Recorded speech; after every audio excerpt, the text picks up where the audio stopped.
4 years after our divorce, I ran into Elena Vance at the Flood Relief Command Center in the storm-battered Cascades. I was covered in mud, crouching in the corner of a FEMA tent, debugging a piece of water-damaged equipment. Elena, now the director of operations for the relief effort, walked in surrounded by her entourage. "Caleb Stone, I can't believe you've fallen this far. After the discharge, you're really out here scavenging for day labor gigs in a disaster zone." She assumed I was there for the $100 daily stipend. She pulled a meal voucher from her designer briefcase and held it out to me. "If you're starving, you can just ask. Take it. Don't die of hunger on my watch." I politely declined. "No need. I have a clearance badge. I eat at the mess hall." She glanced at the nondescript laminate card in my hand and let out a cold laugh. "Caleb, after all these years, you're still posturing. Still have that useless pride." I smiled and said nothing, lowering my head to connect the final circuit. The satellite signal was about to go live. When the signal tower was fully restored, I packed my toolkit and shouldered the old canvas rucksack I'd carried for years, preparing to hike out. The torrential rain had just stopped, leaving the mountain roads a churned mess of mud. A dark green SUV with command and control stenciled on the door pulled up in front of me. The window slid down, revealing Elena's face. "Get in. I'll give you a ride out of the mountains." "Not necessary. Someone is coming for me." Her eyes swept the empty, desolate highway with sharp skepticism. She clearly thought I was lying. "The nearest town is 25 miles away, and there are no shuttles running. Can you eat that pathetic pride of yours for dinner?" Behind her, a convoy of supply trucks honked impatiently. Not want to block the relief route, I opened the back door and slid in. "Just drop me at the nearest airfield." The atmosphere inside the luxury SUV was suffocating. Elena watched me through the rearview mirror, her voice taking on that familiar, lecturing tone. "Why the airfield? Planning to fly to another city to try your luck? Caleb, why can't you just keep your feet on the ground? If you had just learned to compromise back then, you wouldn't be." She stopped herself. 4 years ago, I was forced out of the service because I insisted on developing a specific drone swarm technology, offending a superior who only cared about vanity projects. Elena had chosen to stand with that superior, drawing a line in the sand between us. The back seat was spacious, but the scent of her expensive car air freshener made me nauseous.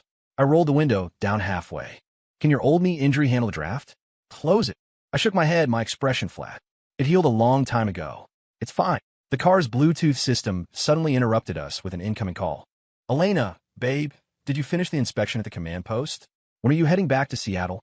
The male voice on the speakers was oily and frivolous. It was Julian Reed. "Just finished." I ran into Caleb on the road, giving him a lift. "The nerd? How, what a coincidence." "Well, since fate brought you together, don't let him think we don't care about old friends." I had known Julian Reed for nearly a decade. His passive-aggressive tone hadn't changed a bit. He used to be the department's golden boy, skilled at writing reports to claim credit while looking down on technical staff like me. When my project was shut down, I still remembered the handwriting on the anonymous letters reporting me for wasting budget. It turned out that people who stepped on others to climb really did live comfortable lives. "It's just a chance meeting. I'm dropping him at the airfield, and we'll go our separate ways." "Hey, don't be like that. Since he's here, bring him to dinner tonight. I have some friends from a major defense contractors I want you to meet. Let Caleb see the world a bit. Maybe I can even get him a job as a security shift supervisor." "Julian, don't go too far." A light chuckle came from the other end before he hung up. The call ended, just as the car pulled into the perimeter of the small regional airfield. "Thanks." I pushed the door open, but she stopped me. "Caleb, can I ask you something? That pink doll sticking out of your bag. What did you pick that up for?" She pointed to the small stuffed pig poking out of my side pocket. "It's for my daughter." She let out a scoff, her eyes filled with a pity that suggested she was looking at a pathetic loser inventing lies to cope. "When did you get married?" I never heard anything from our old mutuals. "Forget it. True or false, that kind of cheap junk. Try to buy less of it. It's unsanitary." "Is that it?" I looked at her calmly, my gaze like still water. "You don't have to pretend you're doing well in front of me. All these years, I actually hoped you'd face reality instead of using cheap toys to keep up appearances." I looked down at myself. Worn-out tactical pants, combat boots caked in yellow clay. I looked like a broke construction worker fresh off a site.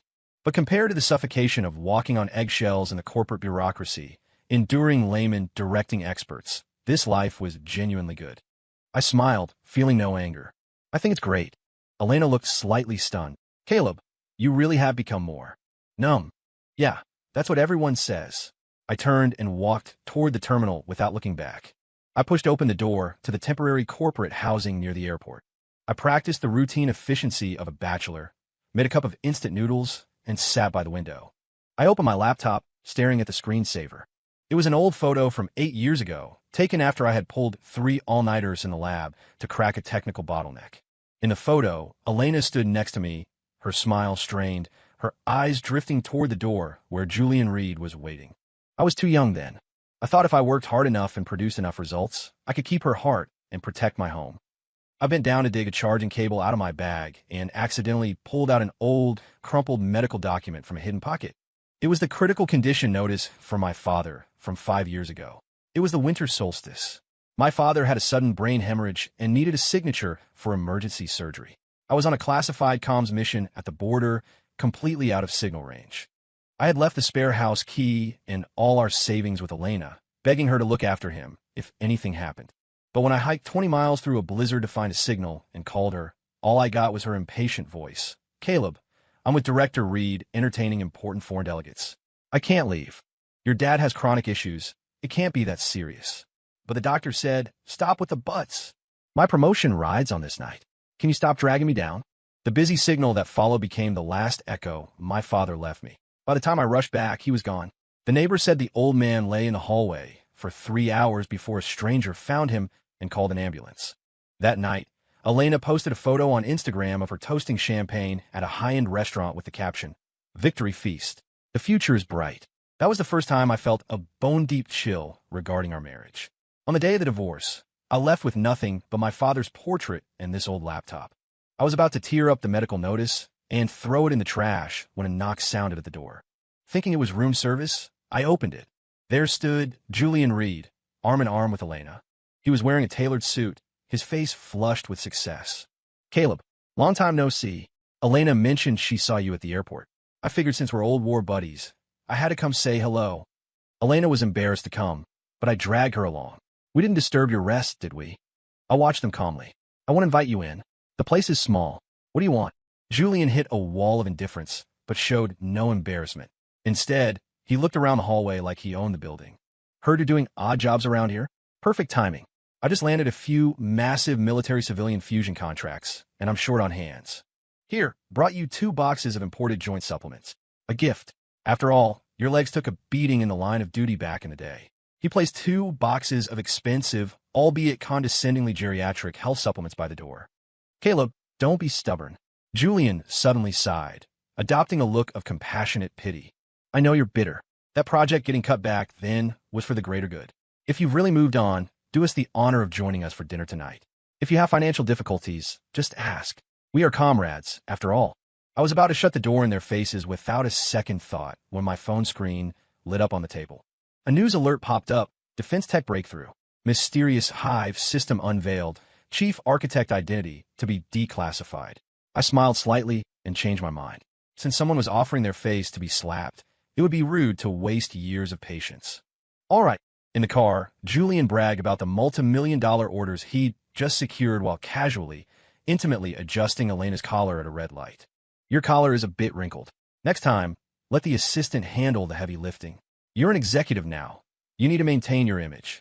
Elena caught his hand, looking a bit flushed and annoyed. "We're in the car." "Oh, right. Forgot Caleb was back there." "Caleb, you don't mind, do you? Elena and I have been supporting each other for years. We're used to it." I cut him off indifferently. "Of course not. I was there when you two were in the hospital hallway discussing how to split my severance pay. What's a little collar adjustment compared to that?" The silence in the car was absolute. Finally, quiet. I watched the neon lights blur past the window, thinking that if I hadn't been so obsessed with technology back then, maybe my father would still be alive. Maybe I could have been a mid-level bureaucrat, but I didn't regret it. Years ago, to make way for Julian's vanity project, my lab was forcibly shut down and all data was sealed. Elena, as my wife, was on the audit committee. She took the appeal documents I'd spent countless sleepless nights compiling and, right in front of my face, fed them into the shredder. "Caleb, grow up. Director Reed's proposal might be flashy and substanceless, but it wins awards. Your stuff is too advanced, too risky. Nobody wants the liability. But this affects the lives of soldiers on the front line. So what? You're about to be eliminated anyway. Why do you care about others?" That was the moment I understood. She never loved me. She loved the symbol of a young, promising official. Once that symbol lost its shine, I became dead weight. I returned to my hometown alone with my father's ashes.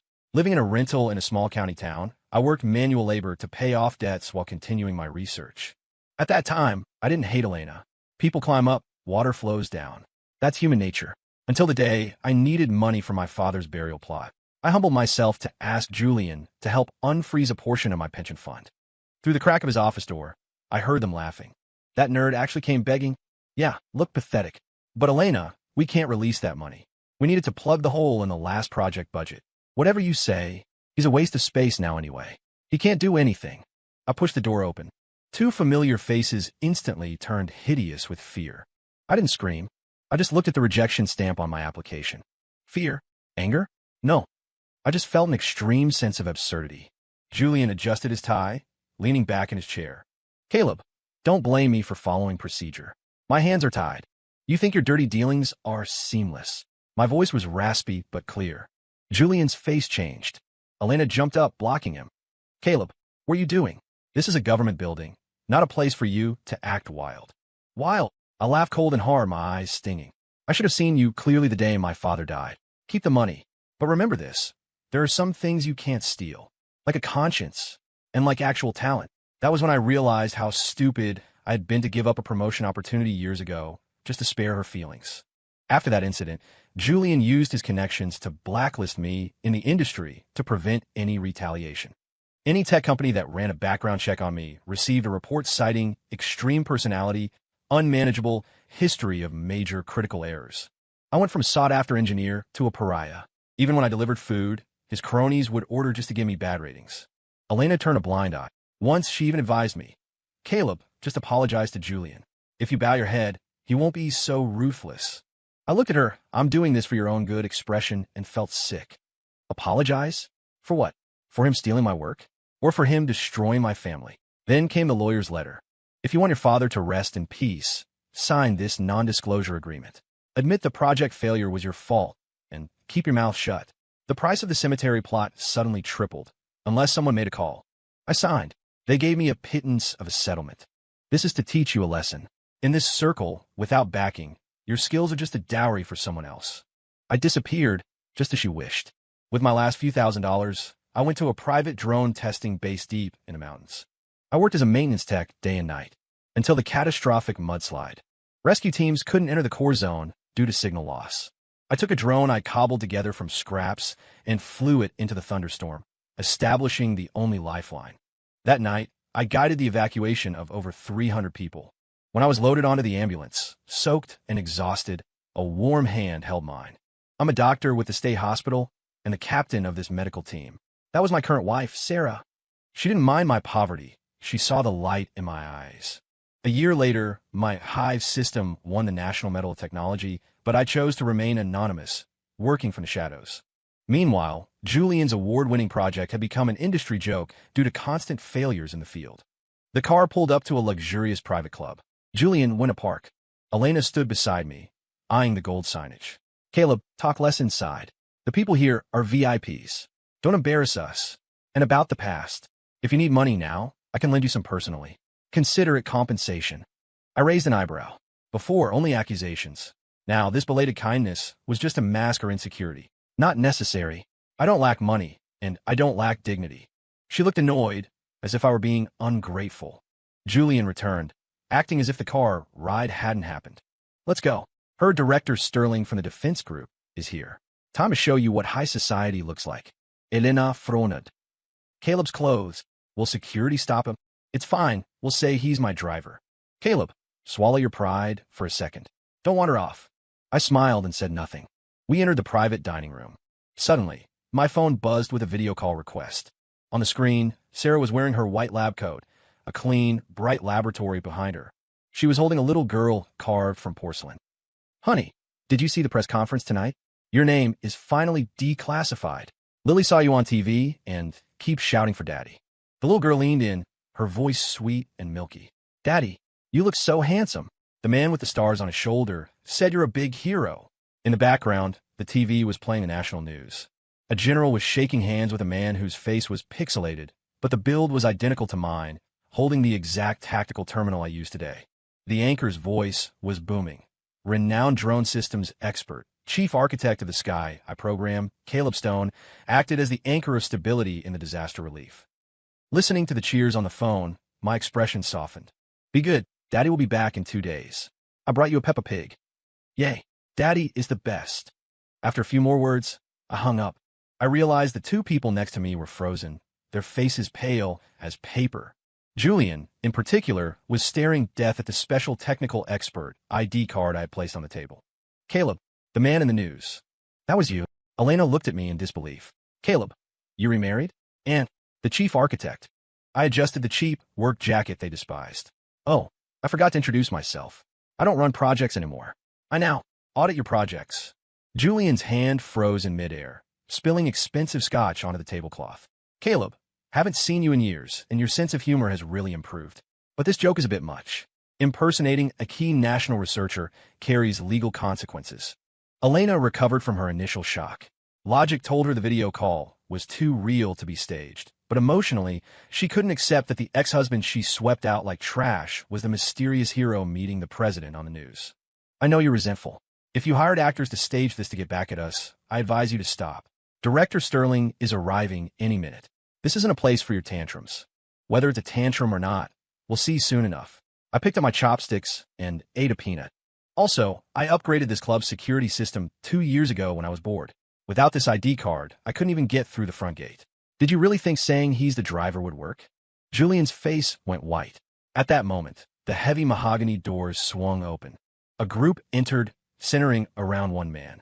The middle-aged man radiated authority. Though dressed in civilian clothes, the aura of command was unmistakable. It was the financier of the State Defense Project, Director Arthur Sterling. Julian immediately slapped on a sycophantic smile, bowing as he rushed forward. Director Sterling, you're here. Please sit. It is such an honor to...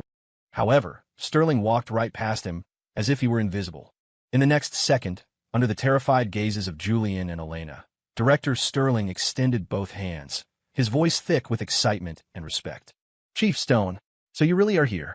I got a call saying you were inspecting the area, but I couldn't believe it. Why didn't you give us a heads up? I would have sent a convoy. I stood up and shook his hand politely. Director Sterling, you're too kind. It was a private matter just passing through. Didn't want to disturb anyone, but I glanced at the couple. I happened to run into 2 old friends. Heard their company applied for the Sky I Phase 2 subcontract, so I stayed to take a look. Sky Phase 2. Sterling paused, his expression darkening as he turned to Julian. Mr. Reed, I recall your application claimed proprietary core algorithms. Does that mean? Julian's legs gave out. He nearly collapsed. The so-called proprietary research was just a shell wrapped around open source code, using the logic of a defunct project I left behind 4 years ago. Misunderstanding. It's all a misunderstanding. Julian stammered, looking at Elena for help. Elena's mind was blank. Since Chief Stone is here, Sterling waved his hand, dismissing the seating arrangement. Tonight is strictly a reception for the chief. Mr. Reed, since the chief wants to inspect your project personally, the review board meeting tomorrow is canceled. We'll do the defense right here. Now. Julian's vision blurred.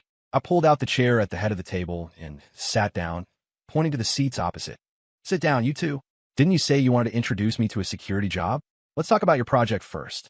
If that conversation doesn't go well, you might be the ones needing that security guard position. The meal was torture for Julian and Elena. I, however, had a great appetite, sampling expensive dishes I'd never ordered before while casually asking technical questions. Mr. Reed, your application mentions a dynamic obstacle avoidance algorithm. What's the latency? About 50 milliseconds. Julian wiped sweat from his forehead, guessing a number. 50 milliseconds. I chuckled and put down my fork. 4 years ago, I got it under 20. Technology advances, but you guys are doing archaeology. In the anti-jamming module, I turned to Elena. Director Vance, you oversee audits. Why is your frequency hopping logic identical to the failed experiment data I destroyed 4 years ago? How do you know? Her voice trembled. Because I left that code there on purpose. I leaned back, my eyes cold. I suspected someone was stealing my data back then, so I buried a mine in the kernel. If anyone copy-pasted it, the mine would stay dormant until the system connected to a national-level network. I tapped my phone screen. The giant TV in the room suddenly mirrored the back end of Julian's company server. The green status bars turned red and a massive skull icon appeared, followed by a countdown. "This is a simulation of the self-destruct sequence," I said calmly. "If this were the real military network, you'd already be in handcuffs for compromising national security." Director Sterling slammed the table, his face purple with rage. "Julian Reed, you have some nerve. Defrauding the government with stolen, obsolete tech. Director, have mercy." Julian threw himself at Sterling's feet. "I was deceived. My subordinates did it. I didn't know. Didn't know." I cut in coldly. "You're the project lead, and you never looked at the core code? Or was all your energy spent writing anonymous report letters and playing office politics?" Elena finally broke. She rushed to me, tears streaming down her face. Caleb, I was wrong. I was blinded. But we were husband and wife. You can't be this cruel. If you were this powerful, why didn't you tell me? If you had just said something." I interrupted her, no pity in my eyes. "Said something so you could keep sucking my blood? So you could use me as a stepping stone? Elena, you never loved me. You loved a tool that satisfied your vanity. When the tool broke, you threw it away. Do you really think I came here today just to expose this garbage project? 4 years ago, the night my father died, I recovered the hospital surveillance footage. I pulled up a video on my phone. Grainy, but clear enough. In the hospital corridor, Julian was holding Elena's hand, whispering. Then, he handed her a card. They smiled at each other and walked away from the payment window. My father was conscious. If the surgery fee had been paid, there was an 80% chance he would have lived. I stared at Elena. "But you too. To keep me at the border fixing your mess of a project a few days longer, you deliberately delayed payment. You told the doctors you couldn't reach the next of kin. That is murder." Julian collapsed to the floor, muttering impossible. "I deleted the footage. I paid someone to delete it. In this world, if it's data, there is nothing Caleb Stone cannot recover." I stood up and straightened my jacket. "Director Sterling, I'll leave the rest to the FBI and the Inspector General. I've sent the evidence package to your secure email." When the police rushed in and handcuffed Julian, the arrogant executive finally snapped. He struggled wildly, screaming at Elena. "It's her. It's all this woman. She said Caleb was useless, that it didn't matter if his dad died. She made me cancel the card. She seduced me. Officers, I'm a witness. I'll testify." "Julian, you bastard." Elena lunged at him, clawing at his face. "You said it. You said if we stalled Caleb for 3 days, the project would pass and we'd get promoted. It was you." They tore at each other like rabid dogs. As they were dragged past me, Elena stopped. "Caleb, if I hadn't hung up that phone, if we hadn't divorced, would I be the chief architect's wife now? That woman on TV holding the baby, would that be me?" I looked at her, my heart as still as a frozen lake. "There are no ifs, and my daughter doesn't need a mother as superficial as you." 6 months later, a veteran's cemetery in the Pacific Northwest. The pines were green, the silence solemn. Although my father wasn't killed in action, a special dispensation allowed the old veteran to rest here, overlooking the mountains of the country he loved. I poured 2 shots of Macallan onto the earth before the tombstone. "Dad, the verdict is in. Julian got life. Elena got 15 years. They turn on each other inside. Even if they get out, their lives are over. The debt is paid." The mountain wind rustled the leaves, sounding like a sigh of relief. I stood and offered a salute. "Caleb," a gentle voice called from behind. I turned. Sarah stood on the path in a white floral dress, holding our daughter, Lily. She was smiling. The sunlight rimmed them in gold. They were my harbor in the endless night. "Daddy." Lily wiggled out of her mom's arms and ran to me on little legs, clutching the clean, albeit worn, pink stuffed pig I'd brought back from the mountains. I crouched down and scooped her up, lifting her high. "Daddy, are we going home?" she asked. "Yeah, going home." Sarah walked over, linking her arm through mine and fixing my collar, her eyes full of love. "How long are you back for?" "The Institute said a new project is starting." "I'm not leaving this time," I smiled. "Approve my request. Moving the lab to Seattle. From now on, I'm home for dinner every night." Sarah's eyes lit up. "Really? Really?" I spent the first half of my life trying to prove myself, taking wrong turns and missing the view. The second half, I want to keep my feet on the ground, guarding you too, guarding the lights of all these homes. Driving down the mountain, a brand new domestic SUV sat on the shoulder. The radio was playing a news brief. The new generation of the domestically developed civilian rescue and communication system is officially online. This system solves the signal coverage issue in remote mountainous areas and sets a global standard for disaster warning. Sources say the system has not applied for patent fees and is open to the public as free infrastructure. Sarah looked at me, the corner of her mouth lifting. Chief Stone, is this the day labor you were talking about? I laughed and started the engine. Outside the window, the sky was high and the clouds were pale. Elena once despised the mud on me, thinking I was a rat living in the gutter. She would never understand that only by planting your feet in the mud can you have the strength to look up at the stars. The vanity she chased was nothing but dust, and I had found my universe. Seat tight. Let's go home and make pot roast. The wheels rolled forward, driving toward a future full of hope. Story complete.